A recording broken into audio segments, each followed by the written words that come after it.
So I'm here with I-Wei, who is the toy and character director. Is that so? Yes. And obviously toys are a big part of Skylanders because they are the toys that you put them in the game, obviously. How exactly do you do this? How does this work?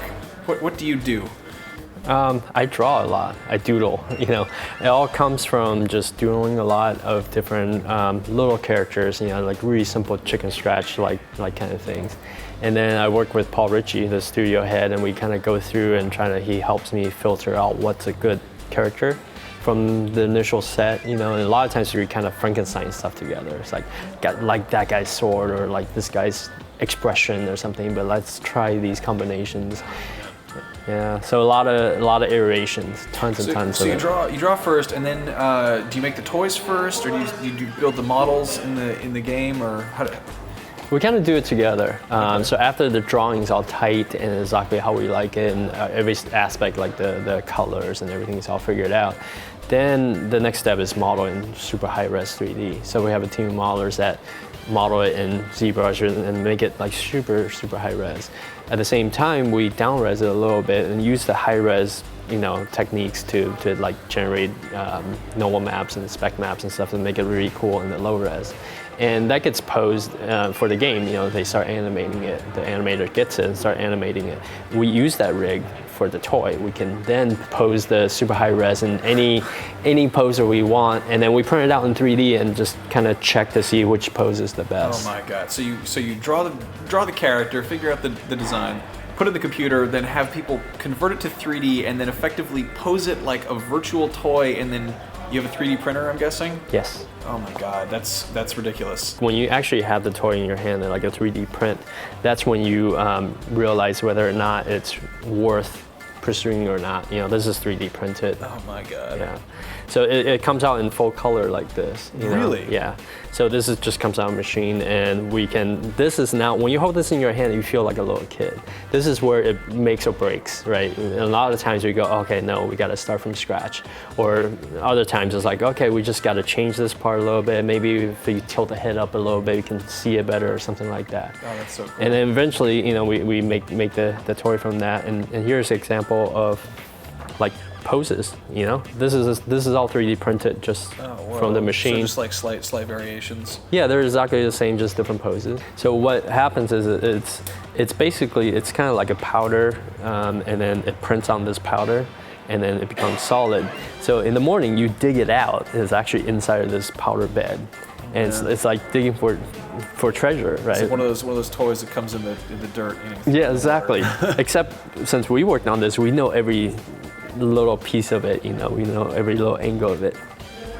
And then we take it out carefully because it's really super fragile, and then we brush it out with a brush, like and then archaeologist. Exactly. And we use compressed air to blow it out, but it's so fragile at this point, like too much air will destroy pieces.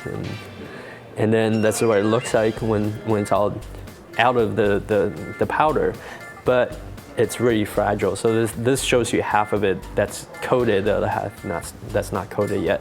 And then we coat it with a solution that really pops out the colors. It also kind of adds some strength to it. But yeah, it comes out, no one painted this. This is our in-game texture.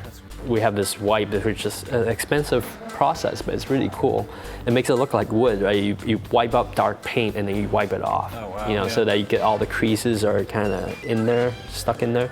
And that's how we make it so that it looks like wood. Without that, it looks like a big giant piece of plastic. And there's a whole bunch of guys out there who build Warhammer models all day who just wish they had your job. Yeah. Because that's what you're doing. Now, obviously, with Giants, you've got Giants, which is totally different. How does that change from your end? Is there like a different approach to making them? Character design-wise, it's a bit of a challenge because we still want this like really cool feel to it, but they need to be kind of aged up a little bit so that they feel big. So there's a bit of playing with on that side. On the game side, it's a big mess just because it comes with a lot of expectations when you have a big giant character. Luckily, we have a really amazing team that have met those expectations and much more. You can do a lot of really cool things as giants in the game. What inspired you as a kid? Like, what do you draw from for inspiration? I draw a lot from actually old school anime, but Mazinger Z was really big, and Gatchaman, it was like my big thing when I was a kid, you know. But I think for the most part, it's actually more like Skylanders are more nature than anything. They're just kind of natural history. I'm really big into animals and prehistoric stuff, and you know, just how animal anatomy works. I can get behind that. You know, you get a shark, and you're like, what if the shark had a sword? Yeah, that makes it cooler. It's right, more fun. Right. Well, that's really exciting. What do you see happening next for Skylanders? I mean, obviously, you know, you can't make any bold statements here, but what would you like to work on?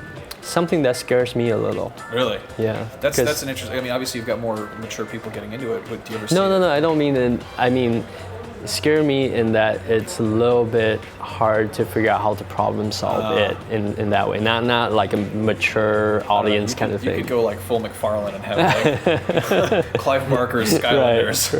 Right. No, I think it's more just something challenging, something that's different enough where it feels new to work on. Every day coming to work, there's a challenge for me. How do I set this dog on fire but have it still be cute? Right. Well, very cool. I mean, I think the Skylanders looking great, and I'm seriously jealous of your job. So, thank you. Thanks for talking. Thank you.